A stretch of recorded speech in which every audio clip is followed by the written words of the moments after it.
Hey guys, আসসালামু আলাইকুম। কি অবস্থা সবার, কেমন আছেন? বিগত এক সপ্তাহ ধরে আমি কোনো প্রকার ভিডিও দিতে পারছি না, কারণ আমি ভয়েসই দিতে পারছি না। আমার ভয়েস খুবই খারাপ ছিল। আলহামদুলিল্লাহ আজকে একটু সুস্থ হয়েছি। আল্লাহর অশেষ মেহেরবানিতে আমি অনেকটাই সুস্থ হয়ে গেছি আগের চেয়ে। অনেকের মেসেজ দিতে পারি না, অনেকের সাথে ভালোভাবে কথা বলতে পারি নাই। সবাই প্লিজ আমাকে একটু ক্ষমা করে দিবেন। স্ক্রিনে যে মেহেন্দিটা দিয়ে কাজ করতে দেখতে পাচ্ছেন, এটা হচ্ছে আনমোল কালি। আপনাদের অনেক প্রশ্ন জমে আছে আনমোল কালি নিয়ে। যে প্রশ্নগুলো আপনারা করেছে সবগুলো উত্তর আজকে দিয়ে দিব।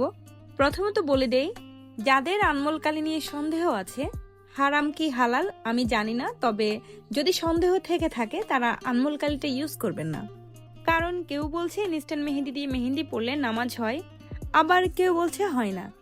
সত্যিটা আমি আসলে জানি না, তবে অবশ্যই এটা কেমিক্যাল যুক্ত। এটাতে অ্যালকোহল থাকতেও পারে, তবে এটা হারাম নয়।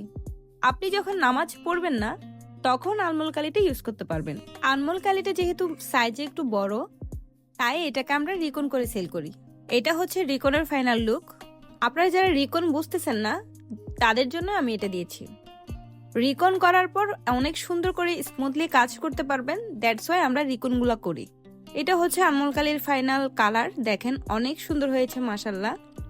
যারা যারা আমাদের অরিজিনাল পাকিস্তানি আনমোল কালিটা নিতে চান তারা সরাসরি আমাদের ফেসবুক পেজ সুমাইয়া সানাকুন পেজে ইনবক্স করবেন, অথবা স্ক্রিনে দেওয়া নাম্বারে হোয়াটসঅ্যাপ আছে, হোয়াটসঅ্যাপে নক করবেন।